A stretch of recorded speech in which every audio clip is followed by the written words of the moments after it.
itu adalah apa namanya, pikiran yang jernih, terus juga siap daya tampung, siap ngayal, terus juga siap untuk berkreasi ya. Jadi kalau kemarin kan kalau di kelas ilustrasi, ikut kelas ilustrasi itu kalian membuat figurnya bisa lihat dari yang lain. Nah, kalau yang sekarang kalian harus lihat pikiran dari pikiran kalian sendiri, ngeriset dan lain-lainnya. Nah, ini apa aja sih yang dipelajarin di pelajaran fashion design ini? Ini sebagai panduan kalian ya. Itu akan ada ya intro to fashion design. Jadi kelas desain ini sebenarnya kalau memang suka banget sama fashion, apalagi untuk berkarya, mengcreate sesuatu, itu kalian pasti seneng banget, yakin. Karena disinilah untuk menuangkan ide-ide menjadi sesuatu wujud nyata. Nah ini kalian nih kalau di arsitek itu, di arsitektur ya, kalian ini adalah arsiteknya yang mikirin gimana bentuk bajunya, temanya, nyambung nggak satu tema dengan tema yang lain. Nah, udah gregetan kayak gini ya. Nah, karena ini memang benar-benar nilai jualnya nih. Nilai jual pertama kali dari satu. Bukan kemarin fashion ilustrasi nggak perlu. Fashion ilustrasi kemarin perlu untuk kita taruh baju-bajunya yang udah kita desain biar cepet ya. Nah, ini kalian belajarnya apa aja nih? Kita lihat ya. Selamat datang di fashion class ini. Ini gambar dari Kak Gita nih. Lihat, dia membuat satu tema koleksi. Ntar kita tanya sama dia ya, kalau dia ada apa temanya. Ini kelihatan nih, udah nyambung nih. Ada benang merahnya, pakai please, harmoni. Kalau kalian lihat postingan kemarin di DFA, itu diajarin juga tentang gimana nanti cara naruh garis yang benar, postur tubuh yang begini, gimana nih ngakalinnya. Nah itu penting banget kan. Kalau buat klien, saya datang nih, kliennya montok, terus kalian bingung. Mau dikasih apa ya ini ya, mau ditolak nggak bisa, ya kan? Saya orangnya montok banget nih, pinginnya kelihatan lebih langsing, digambarin, pinginnya bajunya itu siluetnya kelihatan keren banget di dia. Nah dengan belajar prinsip desain, elemen desain, kalian nanti bisa nerapin itu. Nah itu dia, itu yang paling penting banget ya, yang harus kita pelajarin. Ya kita akan bertemu di Rabu dan Jumat jam 19.30 sampai 21.30, 2 jam. PR-nya ada, jadi standby. Nah, yang satu pertama kali kita belajar ini cuma sedikit banget. Ini teknik gambar. Cuman yang saya kasih hari ini adalah teknik menggambar untuk kalian bisa figurin pose-nya secara desainer aja, ya. Menuangkan idenya, quick sketch-nya di mana, tapi paling nggak tahu proporsi-proporsi. Nah, ini yang udah melalui ini udah sampai mau muntah katanya. Belajar ini aja, gerakin badan, itu udah selamat nih. Nah, kalau yang belum bisa gimana sih? Nah, ada yang takut nih kan. Kalau yang belum bisa, terpaksa banget pakai template, ya. Ciplak template. Pakai template badan yang udah jadi, terpaksa sekali kalian harus jiplak atau beli template yang udah jadi, terus kalian gambar-gambar di situ. Karena ini udah nggak menggambar badan-badan lagi. Maksudnya nggak fokusnya dikasih tahu nih cara bikin detail gambar ini apa gitu ya.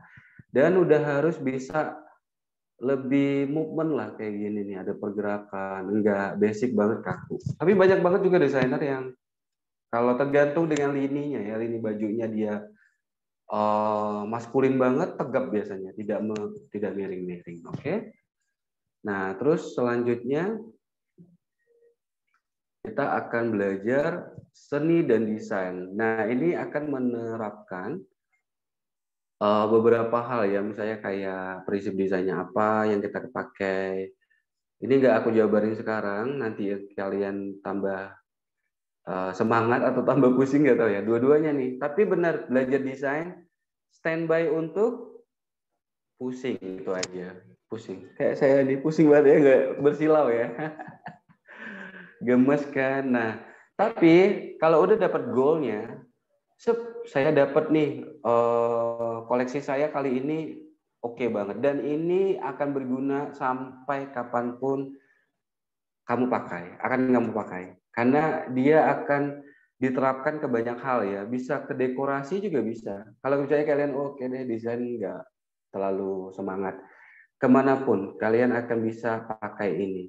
Jadi ada prinsip dan unsur desain yang bisa kalian pakai ya.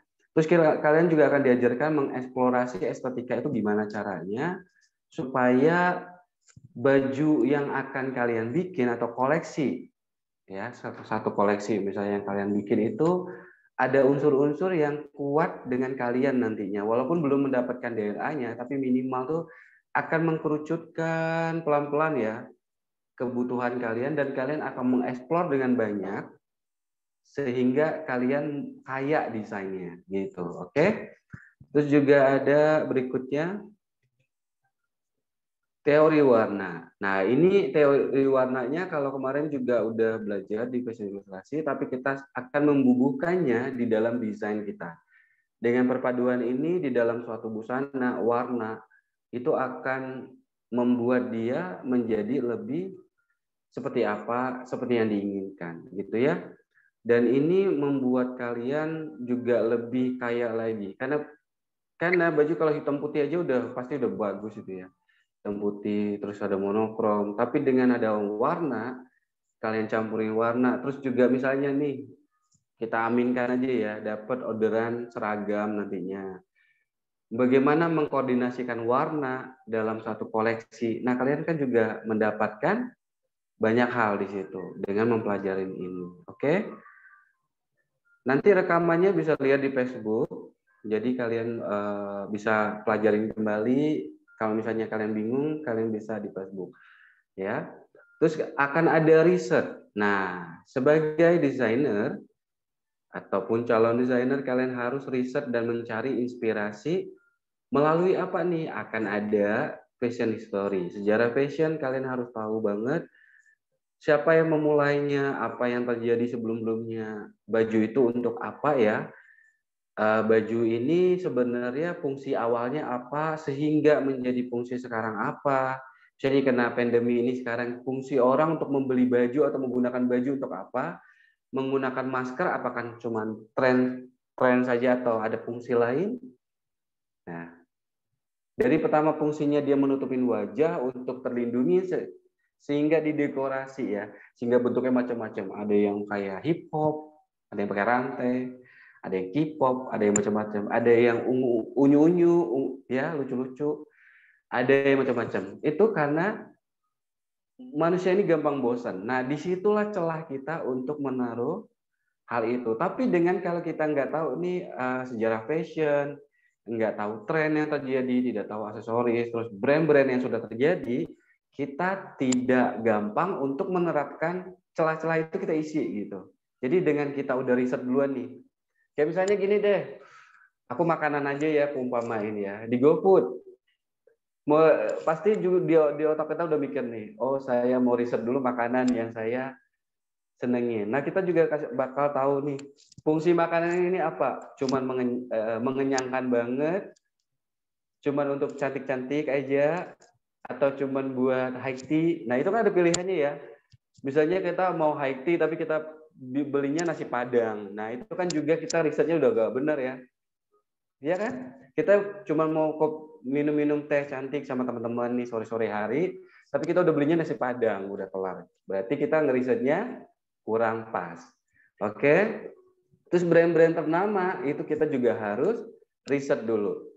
Seperti misalnya kita harus tahu brand yang sudah established lama banget dan kenapa mereka bertahan selama itu, apa menjadi kekuatan mereka, dan apa yang membuat mereka maju, apa ciri khas mereka. Kita biasanya di setiap kita ini ada kemiripan ya. Jadi kayak misalnya Vivi Manis gitu karyanya, itu bakal ada yang kayak similar, tapi ingat juga harus punya ciri khas yang punya dari dalam kita ini. Jadi kita blend itu, tapi dengan melihat dari yang sudah terjadi sebelumnya. Oke?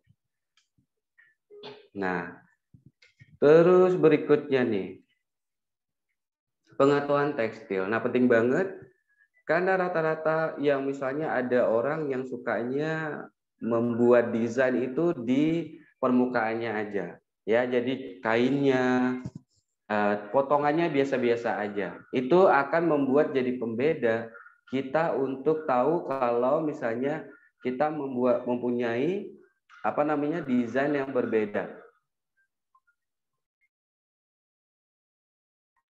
Jadi itu membuat kita mempunyai desain yang berbeda dengan membuat kreatif fabric. Ini kita harus tahu dulu bahan-bahan, bukan kreatif fabric, bahan-bahan apa yang harus kita gunakan untuk jenis busana ini, jenis busana itu. Misalnya jenis satin, apakah cocok untuk dipakai laki-laki misalnya.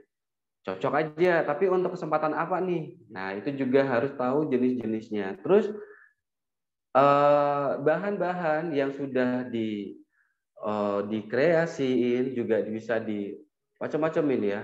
Jadi ada sudah ditanam di dalam bahan itu tersebut. Nanti akan dijabarin banget. Jadi itu bermula dari mana sih kain ini berasal? Dari apa? Serat apa yang mau kita pakai? Terus itu akan mengakibatkan apa? Apakah juga akan misalnya sustainable fashion lagi berjalan dengan sangat pesat ya sekarang, karena orang tahu kalau sekarang kita butuh untuk supaya bumi kita lebih aman. Nah, itu serat apa yang harus kita pakai? Terus gimana prosesnya? Apa yang bisa kita lakukan dengan itu? Atau kita udah beli yang jadi aja? Tapi minimal kita harus tahu bahan-bahan yang akan digunakan untuk satu baju dengan baju yang lain itu pasti berbeda, ya. Jaket dengan kemeja polos biasa itu beda, pakai bahannya, pakai wool satu pakai katun bisa, pakai macam-macam, ya. Itu kita harus pelajarin. Terus juga ada lagi berikutnya adalah creative fabric. Kita mengolah identitas sebenarnya. Kalau aku bilang ini identitas karena kesukaan kita macam-macam ya. Ada yang sukanya plain banget, tapi dia tetap mengolah sesuatu untuk itu menjadi kreatif fabriknya. Misalnya kayak misalnya di batik, di print, di sulam, banyak hal yang bisa kita lakukan dan kita diwajibkan untuk membuat sampel untuk koleksi kita di akhir kelas ya. Jadi kayak harus bikin satu sampel baru kita desain di samping. Gitu. Ini ada cut out, ada embroidery, ada beading, macam-macam banyak banget. Sekarang ada digital printing, walaupun dulu udah ada digital printing di Indonesia, baru happening sekarang ya. Lagi semarak. Ada orang Malaysia di sini, Marwati. Orang Malaysia apa Indonesia? Campur? Oh, belum ditekan itunya. Orang Indonesia? Oke. Ya, orang Indonesia, Jawa. Oh iya, mukanya tapi Malaysia banget ya. Enggak sih. Enggak ya? Oh. Saja Jawa. Di bagian apa ya, Kak?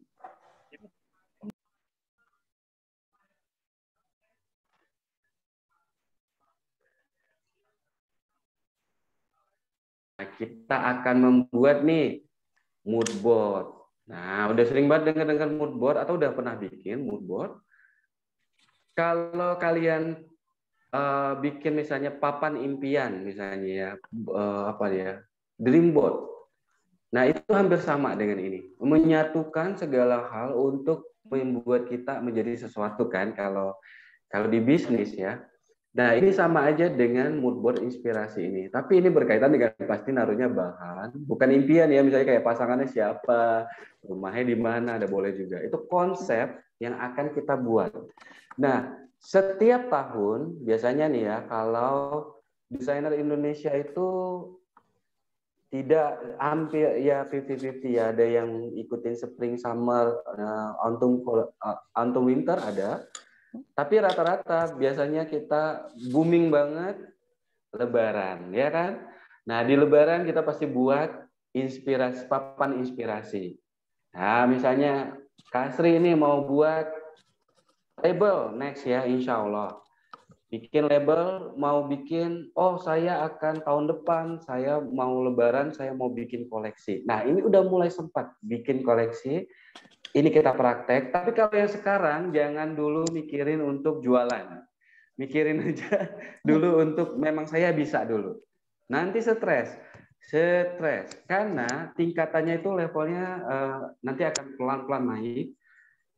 Karena kita kalau zaman sekarang apalagi ya, kita membuat sesuatu ngabisin waktu itu pasti kita mau dapat sesuatu nantinya gitu. Nah, ini kita jangan dulu sampai level memikirkan baju ini akan terjual berapa persen dari kita bikin semua. Nah, tapi kalau misalnya memang ada kelebihan yang diberikan Tuhan kepada kita, kita bisa mempunyai insting yang tinggi ini nantinya.